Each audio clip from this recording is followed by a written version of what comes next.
Hey y'all, I'm Jasmine and we finally reached 1K.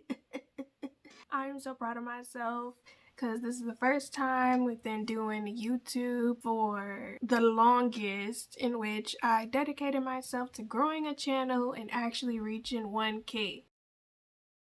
So I'm very proud of myself. But today I wanted to do a Q&A. I also just want to give a shout out to my community. I really appreciate y'all for supporting me, uplifting me, encouraging me, watching my videos, commenting on my videos, liking my videos. If you've ever shared them out, anything, just being a part of this journey with me, because when I tell you, it's been a process, you know what I mean? It's been a lot of ups and downs. But we did finally reach 1K. Now let's go over some of the questions. I have some questions that I wrote for myself, and then I know some of you have also asked me questions, so we're going to go ahead and answer them. All right.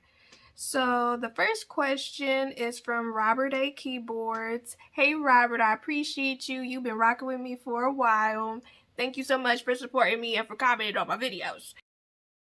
He said, how long did it take me to reach 1K subscribers? So I started my channel May 19th, 2023, but in total it took me 28 months, so 2 years and then 4 months to reach 1K subscribers. How many videos did it take for me to reach 1K subscribers? So in total I had 403 long form videos posted. I grew all of my subscribers from long form videos. I did not do any shorts, which I'm really proud of myself for doing. Is getting to 1K difficult? So I'll be completely transparent with y'all. I feel like getting to 1K subscribers is very hard if you are not niche down, or like if your personality does not carry. I feel like reaching that point is very difficult because, for example, my channel is very much all over the place. I am going to talk to you guys a little bit later about how I will be niching this channel down a bit. I might do a future video where I go into more detail about it, but when I tell you, I feel like it took me as long as I did to reach 1K subscribers because I talked about anything and everything, from food to doing reaction videos to doing reviews to hauls. My channel was all over the place. And I'm realizing after reaching 1K that I do need to transition into leaning towards stuff that my viewers actually want to watch, because I have been deep diving into my analytics and it definitely gives. I probably would have grew way more quicker and way more faster if I would have leaned into stuff my subscribers over time have subscribed to. And what I mean by that is there are specific videos that I gained way more subscribers from versus other videos where it's like 1 or 2 subscribers or even no subscribers at all. How many videos have 1K views or 1K plus views? So at this period of time on my channel, out of the 403 videos that I had at that time, I had 21 videos that were over 1K. I don't have any videos that are 10K, but I do have some that are over 5K views. How many videos have 500 views? Out of my 403 long form videos, only 58 videos have 500 views. Did I celebrate hitting 1K? I did. I ended up doing a little haul, which I have not showed here. I'm probably going to show it on my other channel, because if you guys don't know, because I have not announced this, I'll just announce it now. I am starting a new channel. That channel is going to be dedicated to more women topics, because like I said previously, it does not make sense for me to be talking about so many different topics on one channel after doing this for 2 years now. So I'm going to split it, make this mostly entertainment and reaction based, and then I'm also still have like my Reddit reactions, like relationship dating topics sprinkled in. But yeah, this is gonna be more entertainment since I know you guys like that, and then my other channel is gonna be focused on women completely. Did I reach out to brands before hitting 1K? I did. I reached out to, I want to say 3 or 4 brands and none of them got back to me. They did open my email, but they did not respond. I did have some brands reach out to me. I did that one deodorant collab with that one brand. I forgot what the name of it was. I posted on the screen. And then I also had Amazon brands reach out to me, but I didn't collab with any of them because I didn't think they were a good fit for me. Which was first, 1K subs or 4K watch hours? 1K subs. I'm definitely trying to get to my 4K watch hours, so hopefully either this month or next month I can reach 4K watch hours. What kind of camera do I use? So I use my Samsung Note 10, or is it Note 8? I'll put on the screen what phone I'm using because I do not actually use a camera. I literally record on my freaking phone. Personally, how do I say this? I think that I probably will not get a camera anytime soon. I feel like it would be different if I was doing more extensive videos or like some sort of specific type of vlogging or something like that. But personally, I'm completely okay with using my phone. I think also the factor as to why I'm not leaning more towards a digital camera is because I edit it on my laptop. Like, I edit all my videos on my laptop. I do not edit on my phone. So I feel like things are easier for me to navigate because of that, and also the factor that I have external hard drives that I use to move my content from my phone to those drives so that I'll always have space. I highly recommend you guys, if you always have issues with space, get an external hard drive. I do have a whole like YouTube content creator wish list, I think, that you guys can shop from, where you can get items that I recommend that you guys get, because an external hard drive is a game changer if you create content. I also highly recommend that you back up all of your videos on these external hard drives. Do not just create a video, put it on YouTube, and just post it and delete it. I do not recommend doing that because you just never know what could happen. People get their channels deleted. Sometimes YouTube can wipe videos completely off where they delete them for whatever reason. So I always recommend having backups because you don't want to be in a position where there was something you really liked that you created gets deleted forever. You can't like reach it. The other question was, what editing software do I use? I use DaVinci Resolve. I'm not gonna lie to you, it is a learning curve to use it, but when I tell you, game changer.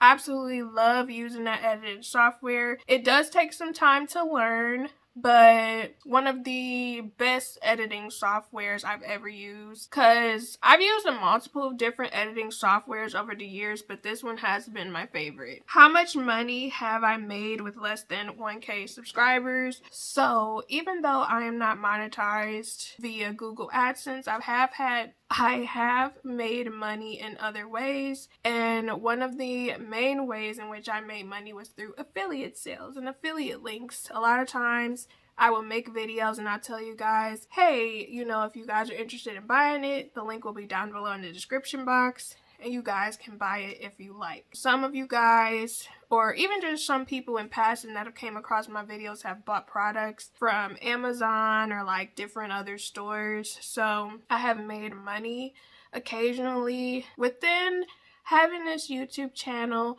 I have made more than $100, but it's been less than $1,000. So I'm not gonna give y'all a specific amount, but I have made money. I will say it's kind of fickle. It just really depends if I talk about certain topics, certain products, if people will buy stuff pretty much. How often did I post in order to get to 1K? So I post every single month at least. My goal has always been, prior to this, post at least 12 times a month. However, there have been some months where I think at the most I posted maybe like 6 videos. So I just try to make sure I post at least a couple videos a month. Sometimes I'll try to aim for 2 to 3 videos a week, but it just depends.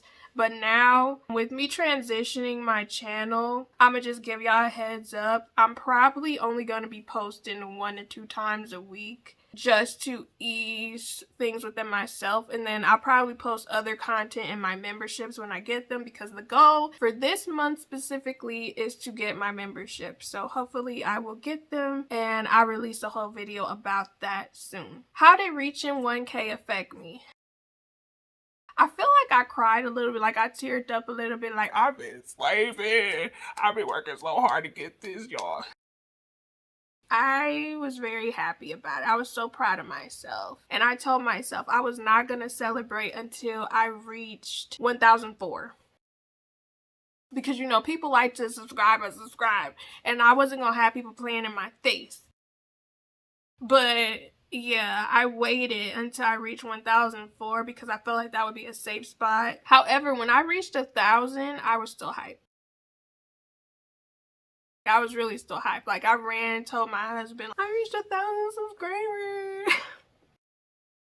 And he ended up treating me to Dairy Queen. So yeah, I was really excited about that. And I also got like a Dairy Queen Blizzard. Because if y'all don't know, one of my favorite restaurants to eat at is Dairy Queen Grill and Chill. Because I love their burgers and their onion rings. They're so freaking good. And yeah, I got that, and I got me an Oreo Blizzard, and I got my points.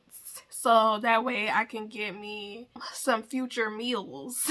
It's only up from here. The goal now is to keep on posting, but not posting just to post. The goal is to create content I know will do well as I know that you guys will enjoy. I do feel like over the past 2 years, I have been posting just to post. I would post just to meet a quota and not really set intention behind my posting. I did a little past awareness reflection this past weekend, and I realized I needed to change the way I did things if I actually planned on making this, I guess, a side hustle, if you will. Because don't get me wrong, I have mentioned before, and I think I mentioned this in like some previous vlogs before, that I was having this issue where I would get burnout and I would feel like I was not necessarily comparing myself, but I would be thinking like,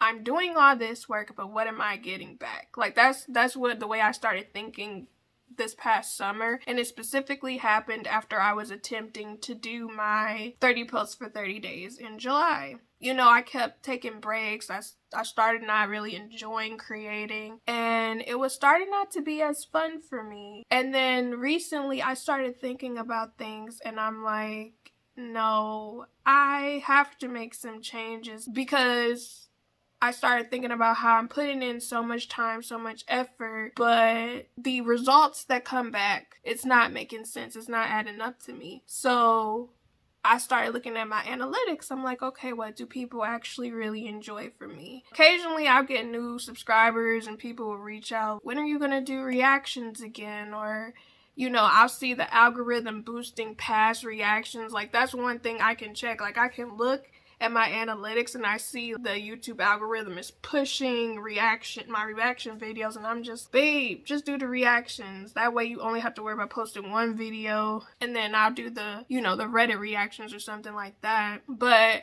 yeah, that's basically the plan right now, to just, after I post these next couple videos, yeah, we're just gonna focus on reactions because that makes more sense. And let's say, because I told you guys before, one of the main reasons why I do not consistently do reactions is because of the editing. But then when I really thought about it, well, I'll give you guys an example. So in June, I posted a decent amount. And in July, I posted a decent amount. I started looking back at the time that I posted, like the investment and effort I put into all the videos I created, the time it took to edit and everything, and the views were not viewing, the watch time was not watch timing, and I'm like, it would have made way more sense for me to post like 3 reaction videos in a month and actually reach my watch hours, versus what I did in June, where it's like I didn't even break a certain amount. It's not adding up. It's like the effort I put in is not equating to if I would have did something completely different, I would have got better results. So now that I know this information, I'm like, okay, let's do this. Let's test this out. And I will be back. I will probably do another video. We'll say in January, I will come out with another video because I know some of you guys who are content creators actually like when I go and do my deep dives and breakdowns of my growth and stuff like that. So yeah, I'm gonna probably go ahead and do my reaction videos, and then I'm gonna do a breakdown in comparison to the reaction videos in comparison to like the other videos I was posting, because again, it would make more sense for me to do reactions where I can do it in a way that it's different.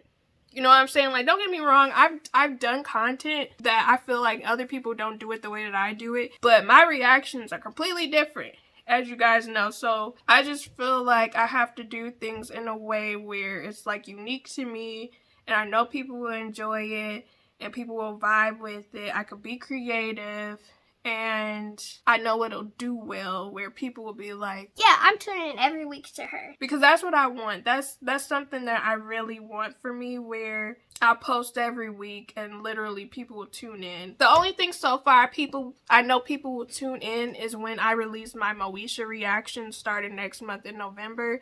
I know people will tune in to those. So stay tuned for Moesha Mondays, because that's what we're doing in starting November, okay? But yeah, I just feel like it would make more sense for me to lean into stuff that works, you know, versus doing too much and not getting a better return. But anyways, I did way too much rambling. Okay, so the Rose Rundown asked me a couple questions. Hey girl. But she asked me, where do I see my channel in the next 5 years? I couldn't tell you, you know? Whenever I think about the future, I really don't know what to expect. It would be nice if this channel is successful, healthy. I pray for God's protection, grace, benefits over this channel, okay? Where it is doing very well and prosperous, where I hope this channel will help me pay off my student loans. That is the goal. If it can pay off my student loans and I can have money for retirement, baby, I would be so freaking happy. But overall, I just want to be getting decent views every month and be making decent money, where I've paid off my student loans within the next 5 years. That's wishful thinking, but I would like that. And then I would also like to be able to just pay my grocery bills. Like, that's really the main thing. If this channel would be able to support me paying my groceries completely. When I say groceries, I mean like stuff where I can experiment too. I would be very thankful and grateful for that. My dream job. I don't really have a dream job. I like creating stuff, but I want to be able to do stuff because I want to do stuff, not because I have to. I currently like what I do now, but I don't know. Like, I don't think I have a dream job. I know when I was a kid, which I'm gonna create a video series about that, because I've had multiple dream jobs I wanted when I was younger. But now that I'm older, I'm kind of just like, I want to be able to do something that's not stressful at this point and that I actually enjoy, whatever that is. You know what I mean? Like, I don't want to do anything that makes my mental health negative or makes me feel exhausted, where I don't want to do YouTube or don't want to participate in certain hobbies I have. The Rose Rundown asks, is there any content that you would do that you haven't done yet? And what content you wouldn't do? So content that I would do that I haven't did yet. Sometimes I want to do skits. Sometimes I do. I actually have some mustaches and beards, like fake stick-on ones, in my Amazon cart. But yeah, that's something that I would probably do at some point in time in the future. Content I wouldn't do a couples channel. I would definitely, that's probably the main piece of content I would never do. I also wouldn't have a friend channel either. Like a channel that is connected with somebody I know. I would not do anything like that either. I could actually do a video on both of those. Both of those are things I would not do. Yeah, you know what? I'll make a video on both of those because there are multiple cons as to why I would not do either of those channels. I feel like so many people are focused on money when it comes to creating couples channels or doing stuff with friends, but it's like you don't really think about how it can impact your relationship long-term wise, you know? Okay, so Ilblurmatic also asked me a couple of questions. Hey man, shout out to you. He said, what is the best advice from another content creator that you've gotten? Always work on improving and learning. I do feel like when it comes to this space, a lot of people don't think they need to grow. A lot of people just think, oh, I'm okay doing what I'm currently doing. They don't want to change anything. And I don't mean just changing simple things. I'll just say a lot of people change simple stuff instead of working on changing their physical content. Where it's like, okay, do I have too many pauses in my content? Is it too many ums? Are there too many filler words? Is this a topic people would even actually be interested in? I need to learn how to fill in my description box. I need to learn more about SEO, how to change my thumbnails. I just think a lot of people will keep doing the same thing expecting different results. I know for me, I try to change something every couple months where I'll experiment with stuff. I'm like, okay, does this work? Does this work? Okay. Let's go back to the drawing board. Should we do this differently? How should we handle this? Let me do some research on this. That is something that I always do. Like, I always try to research. Sometimes I watch specific YouTube gurus like Nick Nimmin, Roberto Blake. Those are my two people that I will actually go and watch because they do give actual helpful advice. And they've been doing it for like a whole decade plus. I will go and watch them. But a lot of people do not focus on growing. They do not focus on changing things. They just think, oh, I can keep doing this same thing for years. And then they'll be looking like, well, why am I not growing? Why am I not reaching people? And it's like, you do have to change. Like, you do have to analyze things like, okay, why are people not watching me? What is it that I could be doing better? And a lot of people don't self-reflect well. So I feel like learning and growing is important, and working on always improving is important. How did you feel about new coming changes with YouTube Studio? So I'm excited. Like, I love whenever they add new features that are actually helpful, especially different things that I can try. Because again, when I find out about something, I'm starting to like force myself to research things so I can see, okay, how can I use this? How can this help better my content? Can this help me do things differently or make things better for me and my reach? He said, what's something trendy on YouTube you're glad is not as popular? Couple channels and prank videos.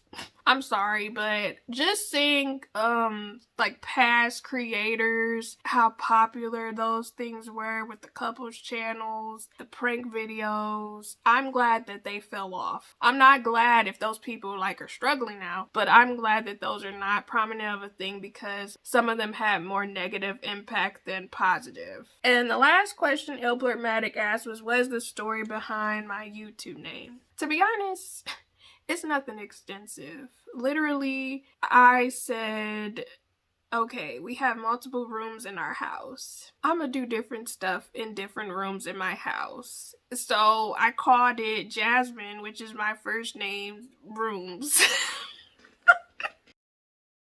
Literally, because my intent was, okay, I'm gonna do cooking, food videos, mukbang videos in the kitchen.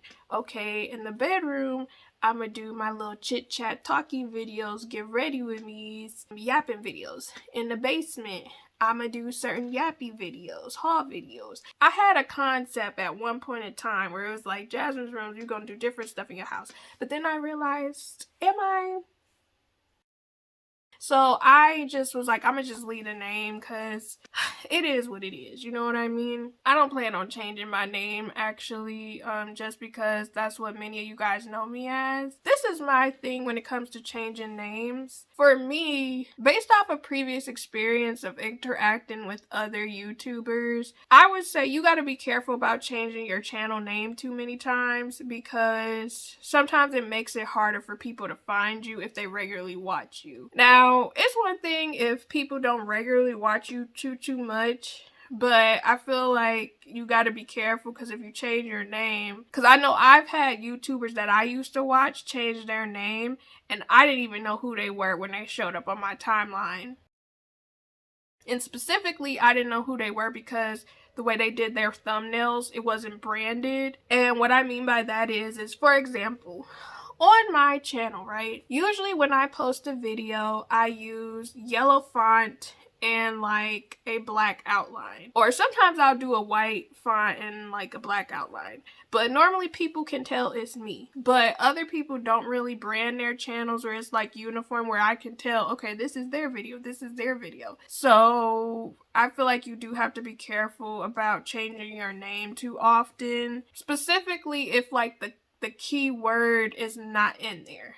So, for example, if your name was Vaseline Shows, if your name was Vaseline Shows, and for whatever reason you decide to change your name to Vaseline Magazine, people who naturally watch you may not realize it's you. You know what I mean? It's like, sure, the first name is the same, but if I type, I might not find that on YouTube because you changed your name. And I feel like people do have to be careful about changing their name too much because, again, if somebody regularly watches you, they might not be able to find you. But that's just my take. But yeah, I'm really thankful, really excited that I reached 1K. I greatly appreciate you guys for supporting me. Stay tuned for my reaction videos. Currently, my Moesha series is starting next month if you guys are interested in watching it. Hopefully, I'll have my memberships because I will be having like future Moesha videos in my memberships in the, let's say, $2.99 tier, because that'll be the tier where I have like the early releases. Yeah, so make sure you guys check that out. We're going to try to post movie reactions 3 times a month. But yeah, I hope you guys are doing really well. And I really appreciate you for coming along with me on this journey, helping me to reach 1K. But I've yapped long enough. This video is long. I'll be seeing y'all again soon. Stay blessed, stay positive. Bye.